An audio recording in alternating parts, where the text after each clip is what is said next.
नमस्कार, इस्लामच्या बातमीपत्रात आपलं स्वागत. एक नजर आजच्या ठळक घडामोडींवर. मतदार यादीतील नावे हेतुपुरस्सर गाळल्याचा किरीट सोमय्या यांचा आरोप. वाढत्या गरमीमुळे हैराण झालेल्या नागरिकांची थंड पेयांना अधिक पसंती.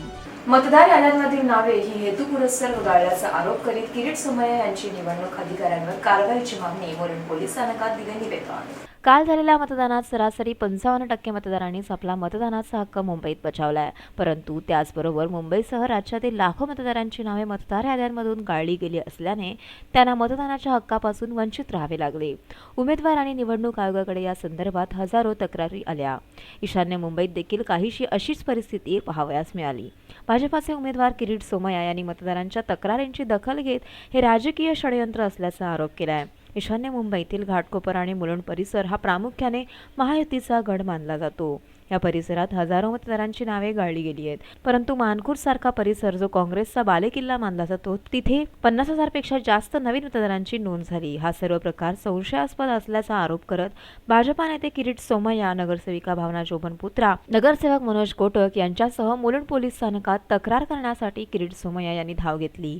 या सर्व प्रकाराची माहिती ॲडव्होकेट हर्षद देसाई यांनी पत्रकारांशी बोलताना दिली. त्याच्यामध्ये असं लिहिलं गेलेलं आहे, मृत व्यक्तीचं नाव इलेक्शन कमिशनर आपोआप काढू शकतो लिस्टमधनं, पण जो मृत व्यक्ती नसेल, शिफ्ट झाला असेल किंवा दुसऱ्या ठिकाणी राहायला गेला असेल किंवा टूरवर गेला असेल तर त्याचं नाव तसं काढू शकत नाही. त्यांनी 3 विजिट देऊन नंतर ड्यू नोटीस देऊन या ठिकाणी जो तो गेला इलेक्शन ऑफिसर तिकडे नोटीस, समजा माणूस मिळाला नाही तर नोटीस चिपकवून त्यांना नोटीस द्यायला पाहिजे, तुमचं नाव आम्ही इलेक्शन यादीमधनं वगळतो आहे. आणि त्यानंतर समजा तो सिटिझन तिकडे गेला नाही आणि त्यांनी वगळलं तर ते बरोबर आहे, पण नोटीस न देता जर नाव वगळलं गेलं असेल तर तो कायद्याचा भंग आहे. Section 22 of representation people act याचा हा भंग झालेला आहे. आणि म्हणून निवडणूक आयोगाने दखल घेऊन, या पर्यायाची दखल घेऊन जे कोण निवडणूक अधिकारी असेल, कन्सर्न निवडणूक अधिकारी, त्यांची जबाबदारी फिक्स करून त्यांना पनिशमेंट द्यायला पाहिजे. हा रिप्रेझेंटेशन ऑफ पीपल ॲक्टमध्ये लिहिलेलं आहे, व्हायोलेशन झालेलं आहे. आणि कुठलाही कायद्याचा जर भंग झाला तर मी असो की तुम्ही असो, कायद्याचा जर भंग केला तर त्याची शिक्षा व्हायला पाहिजे. मुलुंड पोलीस स्थानकाचे वरिष्ठ पोलीस निरीक्षक फुलसिंग पवार यांच्याशी या प्रकरणावरती चर्चा करीत संबंधितांवर कारवाई करण्याची मागणी केली आहे. किरीट सोमय्या यांनी पत्रकारांशी बोलताना सर्व काँग्रेस, राष्ट्रवादी काँग्रेसचे कारस्थान असल्याचा आरोप केला आहे. तर आपण या प्रकरणी उच्च न्यायालयात जनहित याचिका दाखल करणार असल्याचेही किरीट सोमय्या यांनी म्हटलंय. पोलीस स्टेशनला ऑफिशियल तक्रार दाखल केली आहे. मी लोकसभेचा उमेदवार म्हणून माझ्या क्षेत्रातले 2 लाख मतदारांचं नाव इल्लीगल पद्धतीने या निवडणूक आयोगाचा मुंबई महाराष्ट्राचा अधिकाऱ्यांनी वगळणे, त्यांना गेली वर्षभर मी पाठपुरावा केला, त्यानंतरही त्यांनी काहीही करेक्टिव्ह मेजर घेतले नाही. म्हणून IPC section 120B criminal conspiracy, IPC section 405 breach of trust, IPC section 34 आणि representation of peoples act section 22 of procedure, की त्यांनी प्रोसिजर पाळला नाही, ही तक्रार दाखल केलेली आहे. आज काही सॅम्पल म्हणून उदाहरणं दिलेली आहेत. मी 2 दिवसात त्यांना मोठी लिस्ट देणार आहे. हे निवडणूक विभागाचे महाराष्ट्र आणि मुंबईचा स्टाफनी ठरवून, म्हणजे अशी उदाहरणं आहे की एक परिवार आहे, नवरा, बायको, मुलगा आणि सूनबाई, आणि त्यात ना बायकोचं नाव गेलं. असं परिवार आहे की 2 महिन्यापूर्वी त्यांचं नाव होतं, आज गायब झालं. वास्तविकरित्या कायदा असं म्हणतोय की पंचनामा, नोटिसी सगळ्या केल्या पाहिजे, काही केलेलं नाही आहेत. आणि म्हणून यांच्यावर कारवाई करा, ही माझी मागणी आहे. आम्ही मुंबई पोलीस आणि त्याचबरोबर निवडणूक आयोगाचे ऑब्झर्व्हर दोघांकडे मागणी केली आहे की ताबडतोब याचं इन्व्हेस्टिगेशन करा आणि कारवाई करा. तर किरीट सोमय्या यांनी दाखल केलेल्या तक्रार अर्जावर आपण कायदेशीर बाबी तपासून नक्कीच कारवाई करू, असे आश्वासन मुलुंड पोलीस स्थानकाचे वरिष्ठ पोलीस निरीक्षक फुलसिंग पवार यांनी पत्रकारांशी बोलताना दिले. जे बीजेपीचे उमेदवार आहे किरीट सोमय्या हे लेखी निवेदन दिले आणि त्या लेखी निवेदनमध्ये त्यांनी तक्रार केलेली आहे की मतदार यादीमधून काही मतदारांचे नाव डिलीट झालेलं आहे त्यामुळे त्या तक्रारीमध्ये त्यांनी कॉन्फरन्सची म्हणजे इतर कट कारस्थान आणि इतर काही गुन्हा होतो आहे अशा प्रकारची तक्रार दिलेली आहे. ती तक्रार मी स्वीकारलेली आहे आणि त्या तक्रारीच्या वरिष्ठांशी त्या अर्जाच्या संबंधी वरिष्ठांशी चर्चा करून पुढील कारवाई करण्याची तजवीज ठेवलेली आहे. कौस्तुभदार व्यास, एस9 न्यूज, मुंबई. ठाणे जिल्ह्यातील 4 लोकसभा मतदारसंघात 35,96,237 मतदारांनी मतदान केले. पालघर, भिवंडी, कल्याण आणि ठाणे या चारही मतदारसंघातील 8,045 मतदान केंद्रावर मतदारांनी सकाळपासूनच रांगा लावून उत्साहात निर्भयतेने मतदान केले.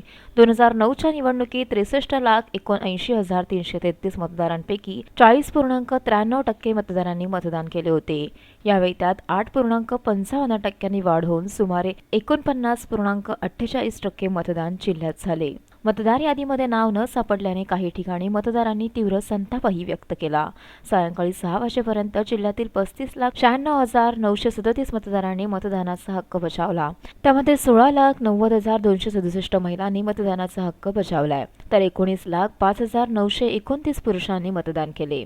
मीरा भाईंदरमध्ये मतदानाचे प्रमाण 54.69%, तर ओळा माजीवाड्यात 51.45%, कोपरी पाचपाखाडीमध्ये 54.20%, तर ठाण्यामध्ये 56.75% असे आहे.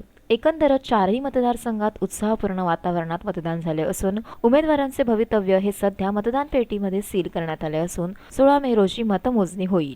व्हिडिओ जर्नलिस्ट योगेश मुवावडेसह सारिका साळुंखे, एस9 न्यूज, ठाणे. एस9च्या बातमीपत्रात वेळ झाली अल्पशा विश्रांतीची.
एस9च्या बातमीपत्रात आपलं स्वागत. ठाणे कोपिनेश्वर मंदिराच्या बाजूला असलेल्या उद्यानाची दुरावस्था, ठाणे महानगरपालिकेचे दुर्लक्ष. उन्हाळ्याच्या सुट्टीत मुलं घरगुती खेळांसह उद्यानात जाऊन खेळणेही अधिक पसंत करतात. त्याकरिता उद्यानही सज्ज असणे तितकेच आवश्यक आहे. ठाण्यातील कोपिनेश्वर मंदिराच्या मागील बाजूस उद्यान आहे. या उद्यानाची सध्या अत्यंत दयनीय अवस्था झाल्याचे सध्या स्थितीवरून दिसून येत आहे. उद्यानातील घसरगुंडीला सुरक्षा कठोर नाही, तर तेथील झोपाळा गायब झालाय. बरीचशी खेळाची साधनेही तुटलेल्या, फुटलेल्या, गंजलेल्या अशा अवस्थेत आहेत. उद्यानाच्या परिसरातील हिरवळ ही नाश पावलेली असून बऱ्याच ठिकाणी कचरा साठलाय. तसेच उद्यानामध्ये रॅबिट ठेवण्यात आले असून प्रवेशद्वाराजवळच गंजलेले बॅरिगेटर्सही ठेवलेत. हे उद्यान शिवसेनेचे माजी नगरसेवक पवन कदम यांच्या कारकिर्दीत उभारण्यात आले होते. सध्या उद्यानाची अतिशय दयनीय अशी अवस्था झाली असून उन्हाळ्याची सुट्टी लक्षात घेता ठाणे महानगरपालिकेने याची डागडुजी करणे हे आवश्यक आहे, जेणेकरून सुट्टीत मुलांची खेळण्याकरिता गैरसोय होणार नाही. व्हिडिओ जर्नलिस्ट सागर सगडेकरसह सारिका साळुंखे, एस9 न्यूज, ठाणे. मुलुंड एलव्हीएस मार्गावर बसला आग, सुदैवाने कोणतीही जीवितहानी नाही. मुलुंड चेकनाका बस आगारातून सहार कार्गो कॉम्प्लेक्स येथे निघालेल्या 409 क्रमांकाच्या बसला अचानक सकाळी 11:15च्या सुमारास आग लागली. आगारातून निघालेल्या या बसमध्ये केवळ 5 प्रवासी होते. इंजिनमधून धूर येत असल्याचे लक्षात येताच बस चालकाने प्रसंगावधान राखत विनानगर बस थांब्याजवळ बस थांबवली आणि बसमधील अग्निशमन यंत्रणेद्वारे आगीवर नियंत्रण मिळवण्यास प्रयत्न केला. परंतु आगीवर नियंत्रण मिळवण्यात अपयश आल्याने बस चालकाने सदर घटनेची माहिती पोलीस आणि बसच्या आपत्कालीन विभाग आणि अग्निशमन दलाला दिली. घटनेची माहिती मिळताच अग्निशमन दलाच्या कर्मचाऱ्यांनी घटनास्थळी धाव घेत आग आटोक्यात आणली. सुदैवाने या आगीमध्ये कोणतीही जीवितहानी झाली नसून आगीमध्ये बसच्या इंजिनाचे मोठ्या प्रमाणात नुकसान झाले असून सदर बस मुलुंडच्या बस आगारात दुरुस्तीकरिता नेण्यात आली आहे. बस चालक पंडित नारायण कांबळे यांनी सदर घटनेची माहिती असनांशी बोलताना दिली. खालून थोडासा स्टेरिंगच्या खालच्या बाजूने थोडा स्पार्क आल्यावर झालं. मग लगेच स्पार्क आल्यासारखं जरासं आग लागल्यासारखं दिसल्या लगेच पटकन स्विच बंद करून मग गाडी अशी आस्ते ते हे खोलून मारायला गेलं ते खोलून आलं पण दुसऱ्या गाडीच्या आणून ते पाटला फोडून ते मारायला गेलो पण ते आस्ते भडकत गेले ते मग बंदच होईना लवकर. CNGचं ते बंद केलं परत सार कार्गोला चाललेली चेक ना घेऊन सार कार्गोला चाललेली गाडी. कोणी जखमी वगैरे झालेलं आहे का? मी नाही फटकन लगेच उतरले फटाफट ते झालं गाडी. कौस्तुभदार व्यास, असाइन न्यूज, मुंबई. असनाच्या बातमीपत्रात वेळ झाली अल्पशा विश्रांतीची.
असनाच्या बातमीपत्रात आपलं स्वागत. वाढत्या गरमीने हैराण झालेल्या नागरिकांची थंड पेयांना अधिक पसंती.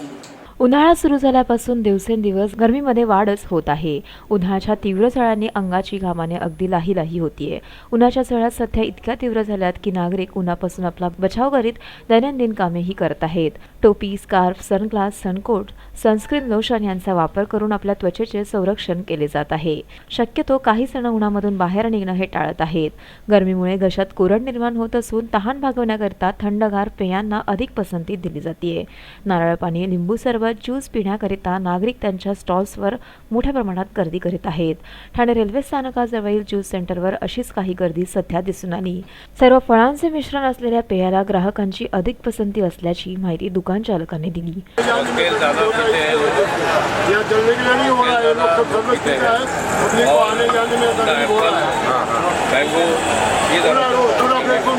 तर नागरिकांनी आपण गरमीमुळे कशा प्रकारे हैराण आहोत हे असनांशी बोलताना सांगितले. आजकल धूप तो बहुत बढ़ती जा रही है, टेम्परेचर हाई हो रहा है, इसकी वजह से आदमियों को स्वेटिंग ये बहुत प्रॉब्लम हो रही है धूप से.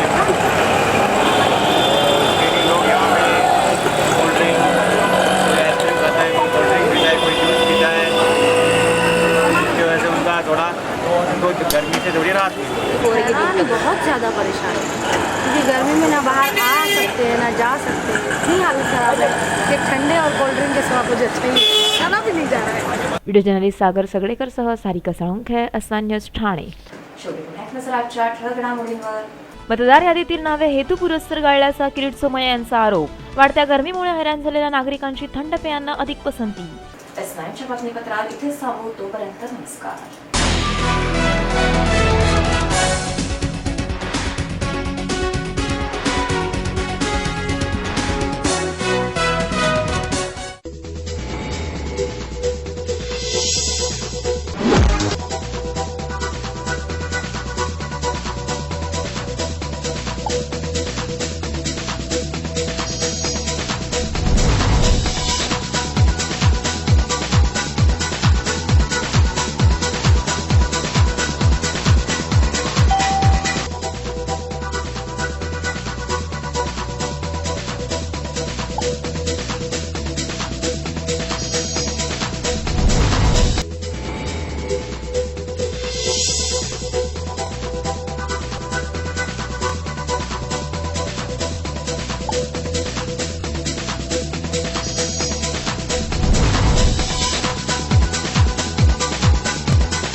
Thank you.